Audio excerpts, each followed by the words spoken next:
Hey guys, I'm really excited to bring this new video series to you about the build of Fred our van.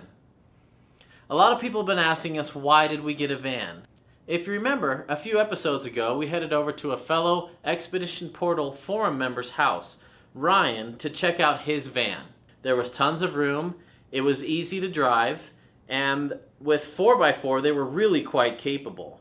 After checking out his van, it was pretty much a done deal for us. A van is great because you can put the bikes in the middle and access them either in the front or from the back. Same with all the rest of our gear. The more we thought about it, the more we realized a van was just what we wanted, and the better it started to feel. Another advantage to a van is the interior height. We could fit a lot more stuff inside, and when walking around you didn't have to stoop down so low. Vans also have great visibility. This could be said for any large vehicle, but we felt like the van could give us a great look in front of us in the windshield to be able to see what's coming down the road toward us. Another plus for the vans is that they're unique. We don't see too many 4x4 vans towing travel trailers around, and we like the unique aspect. Granted, that's not a reason in and of itself to purchase a vehicle, but it's definitely plus and icing on the cake. Another huge selling point for us with the van is that you could leave the travel trailer at camp for a couple days while you go off exploring in the van. We could sleep in the van if needed, we could cook in the van, we could have a little fridge in there. It could be kind of a mobile modular unit, kind of a pod that we can take off, have our adventures, and still come back to our home, the trailer. As we looked into longer trips, like being able to go to Alaska or Baja California, the idea of leaving the travel trailer behind and downsizing and just traveling in the van really appealed as well.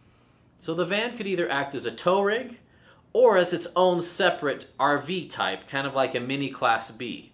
Now, we're not going to fully kit it out with cabinets and drawers and showers and all that, but we do want to be able to spend a few nights in there comfortably.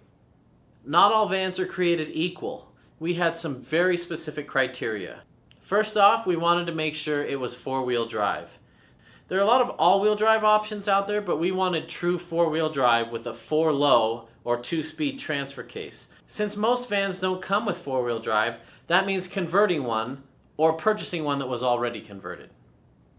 Our second criteria was tow capacity.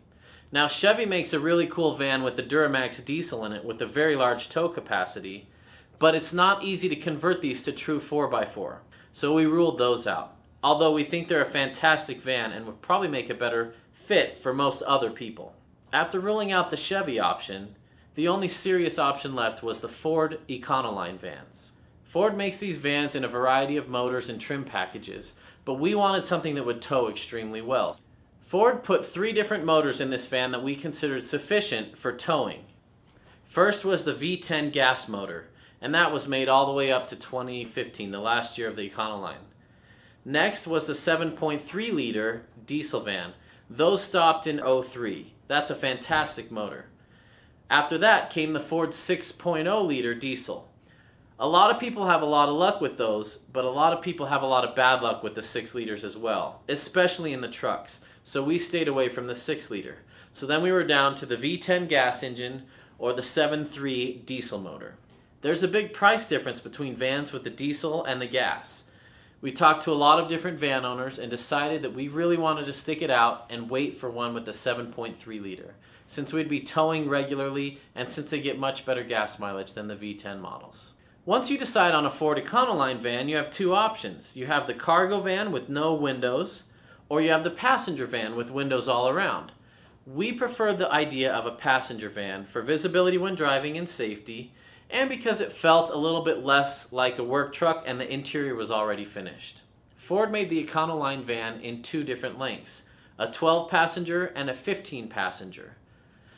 The wheelbase didn't change between these 2, so for strictly towing duties, the 12-passenger is the better choice. However, we wanted to be able to fit a lot of gear in there, so we opted for the 15-passenger.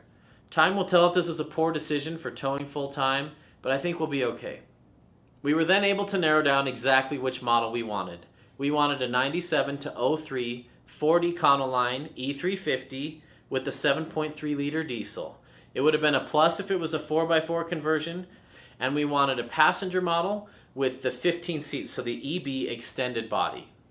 And with that, we want to welcome you to our new video series documenting all the changes we're going to make to our van to get it ready for full-time life on the road towing a travel trailer. In this series, we're going to cover a whole bunch of things from interior to exterior, suspension, axles, brakes. We're going to be going through the whole thing to make sure it's ready in tip-top shape for our future adventures. And with that, we want to announce and give a huge shout out to U-Joint Off-Road, our latest sponsor. They're hooking us up and helping us out with suspension parts that are going to be way better than what we've already got on our van, and you're going to be excited to see what a difference that suspension makes. So thanks for joining us. Subscribe to stay tuned to future updates on this van, turning it from an everyday normal van into a van that's perfect for our outdoor adventures traveling the U.S.